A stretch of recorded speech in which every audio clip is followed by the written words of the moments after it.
હે ભગવાન, કામ કરી કરીને થાકી જાય, નાસ્તાનો સમય નથી મળતો. ફાલ્ગુની બેન, ચલો ખાવું છે તમારે? લઈ આવું તમારા માટે નાસ્તો? ના ના ભાભી, મારે કશું નથી ખાવું. કેમ? બસ એમ જ કંઈ ઈચ્છા નથી.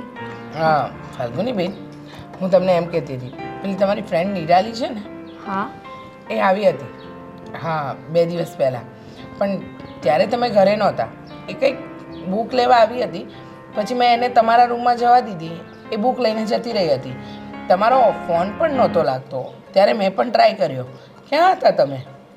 અરે ભાભી, એમાં અમારે કોલેજમાં લાઇબ્રેરી છે ને, તો ત્યાં અમુક વાર નેટવર્કનો પ્રોબ્લેમ થાય. પણ નિરાલી એવું કહેતી હતી કે તમે લગભગ વચ્ચે 10 દિવસ જેવું કોલેજ નહોતા ગયા, અને આમ તો તમે રેગ્યુલર ઘરેથી કોલેજ જાઓ છો. ભાભી એ કંઈ પણ બોલે છે, એ પોતે જ કોલેજ નથી આવતી, એટલે તો એને મારે બુકની જરૂર પડે. એ વાત પણ સાચી હો. પણ ફાલ્ગુની બેન, હું શું કહું, અમે એવું વિચારી રહ્યા છીએ કે હવે આ છેલ્લું વર્ષ છે તમારું, પછી તમારા લગ્ન કરાવી નાખીએ તો કેવું? ભાભી તમને ખબર છે ને મારે લગ્ન નથી કરવા. અરે એમ કંઈ થોડી ચાલે, લગ્ન નથી કરવા. તમારા લગ્ન લઈશું ને તો જ તમારા ભાઈ ઓસ્ટ્રેલિયાથી આવશે, નહીં તો એ આવશે પણ નહીં. જુઓ ને, આ કામકાજને બિઝનેસમાં ત્યાં ઓસ્ટ્રેલિયા વસી ગયા છે, આવવાનું નામ જ નથી લેતા. તો તમારે મારા ભાઈને બોલાવવા માટે મને આ ઘરમાંથી કાઢવી છે એમ ને? ના, એવું નથી. પણ હવે દીકરીઓ મોટી થાય પછી એક દિવસ તો એવો આવે જ કે સાસરે વળાવવી પડે. હા કે ના? ભાભી પણ મને તમારા લોકો વગર નહીં ગમે. એમ તો અમને તમારા વગર નહીં ગમે, પણ લગ્ન તો કરવા પડશે ને ફાલ્ગુની બેન? એ બધી વાત છોડો હમણાં. મારે એક કામ હતું તમારું. શું? ભાભી બોલે. મને છે ને 10,000 રૂપિયા જોઈતા હતા. શું? હા, મારે એક કલ્ચરલ પ્રોગ્રામ છે ને કોલેજમાં, તો એમાં મારે ભરવાના છે એટલે. જો ફાલ્ગુની બેન, આ ઘરનો બધો જ હિસાબો લખું છું, દર મહિને કોને કેટલા આપ્યા. અને ગયા વીકે જ પપ્પાજીએ તમને 20,000 રૂપિયા આપ્યા હતા. તમે એમ જ કહ્યું હતું કે કોલેજમાં ભરવાના છે, તો 20,000 ભર્યા પછી હવે પાછા 10,000 અઠવાડિયા પછી? અને આ તો કોલેજ છે કે લૂંટ ચલાવી છે? એવું નથી ભાભી, ત્યારે મેં પૈસા પપ્પા પાસેથી લીધા હતા ને, એમાંથી અમારે પેલી પાર્ટી બી નહીં હતી, તમને ખબર છે ને, એમાં બી થોડા વપરાયા હતા. પણ ફાલ્ગુની બેન, તમે પાર્ટીમાં તમે એકલાએ થોડી કોન્ટ્રીબ્યુટ કર્યું હશે, બધા જ હશે ને, અને બધાએ થોડા થોડા રૂપિયા આપ્યા હશે ને. પાર્ટીમાં કદાચ તમારી કોલેજની પાર્ટી છે, 1,000-2,000 આપવાના હોય, કંઈ 20,000 તો ન જ આપવાના હોય ને. પણ આ ફીસ અલગ છે ભાભી, એ કોલેજની ફી હતી, આ અને પ્રોગ્રામની ફી છે. તો તમે પપ્પાજી પાસે જ માંગી લેવાય ને, મને શું કામ કહ્યું? કારણ કે તમને ખબર છે આ ઘરનો વહીવટ થોડો પપ્પા પાસે અને થોડો મારી પાસે હોય છે, પણ હિસાબ બધો જ મારે આપવાનો હોય પપ્પાને. અને રહી વાત તમારી, તો 10,000 તો તમને આપી દઉં, પણ તમે મને લખીને આપશો કે, એટલે કે ત્યાંથી જે રૂપિયા ભરો એની રસીદ આપશો? ભાભી તમે પણ શું આ બધી નાની નાની કચકચ લઈને બેસો છો? આ નાની નાની કચકચ નથી ફાલ્ગુની બેન. 10,000 રૂપિયા એને કમાતા છે ને ઘણો સમય લાગે, અને તમે આમ માંગો છો એનો વાંધો નહીં. જુઓ, આ ઘરની અંદર બધા વ્યક્તિને પોતાના રીતે રૂપિયા વાપરવાનો હક છે, પણ તમને ખબર છે પપ્પાજી જ્યારે આ શહેરમાં આવ્યા ત્યારે એમની પાસે કંઈ નહોતું. હા, બધું એમને એમની મહેનતથી વસાવ્યું છે. અને પછી તમારા ભાઈઓએ, હવે આપણે જ જો એ રૂપિયાની કદર નહીં કરીએ તો કાલે ઉઠીને એ રૂપિયો આપણી કદર નહીં કરે. પણ ભાભી મને તો પપ્પાએ કીધું જ છે કે તારે અત્યારે જે વાપરવું હોય, જે કરવું હોય એ કર, સાસરે જઈને પછી તારે આગળ શું હોય એ નક્કી નથી, પણ અમારા ઘરમાં તને તકલીફ નહીં પડવી જોઈએ. એનો કોઈ જ વાંધો નહીં.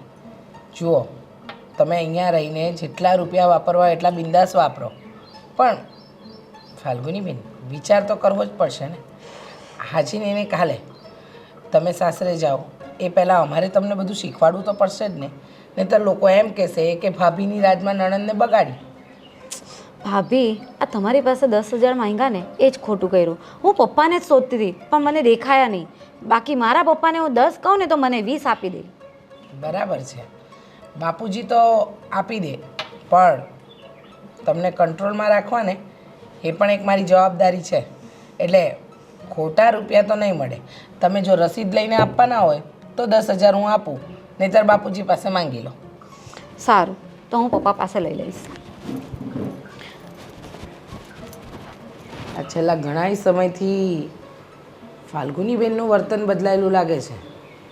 વાત વાતમાં રૂપિયા. આ છેલ્લા 2 મહિનાની અંદર ઓછામાં ઓછા 1,20,000 જેવા તો એમને લઈ લીધા છે. તો હવે પાછા 10,000?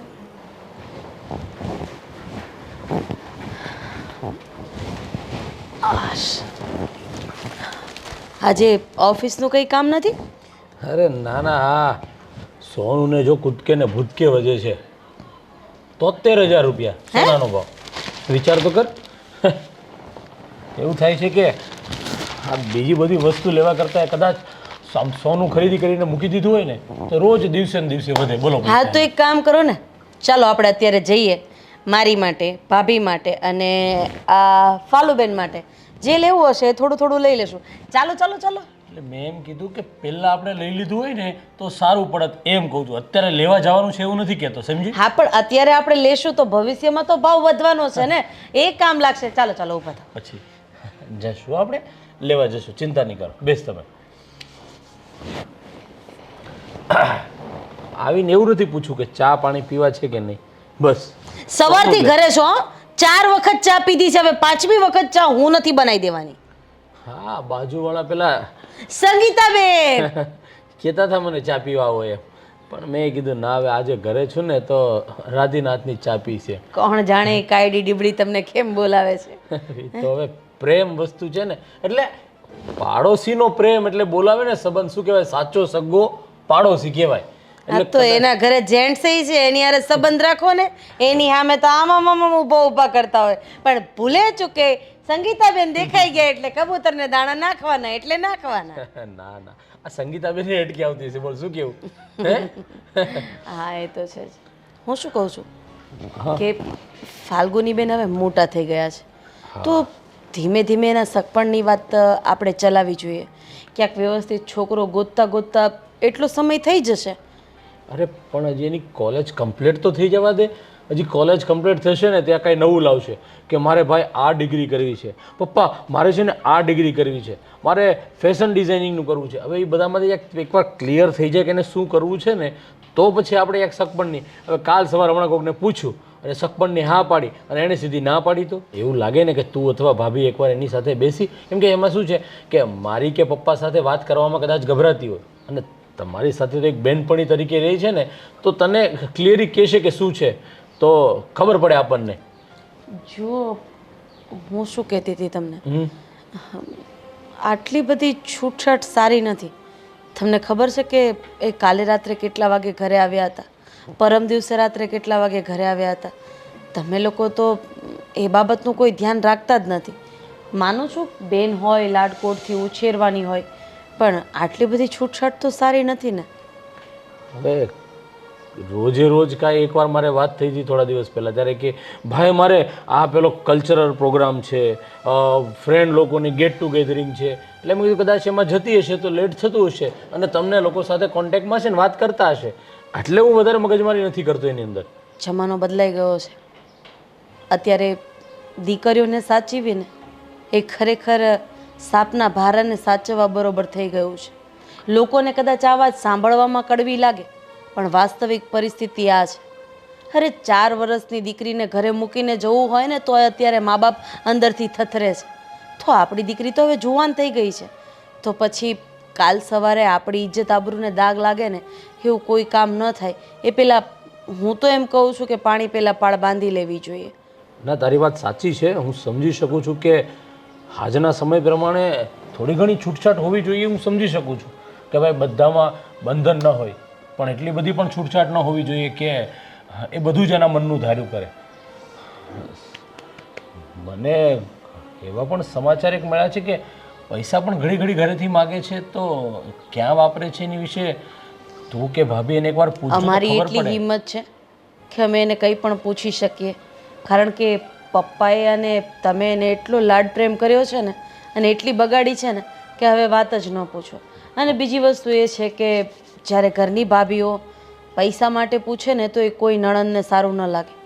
કદાચ કંઈક આડું અવડું એનાથી બોલાઈ જાય અને અમને દેરાણી જેઠાણીને ખોટું લાગે, એવું હું નથી ઈચ્છતી. એની કરતાં વધારે સારું એ જ છે કે તમે અને પપ્પા એનું ધ્યાન રાખો. આ બાબતે એમની સાથે વાત કરો, એમને પૂછો કે શું છે શું નહીં.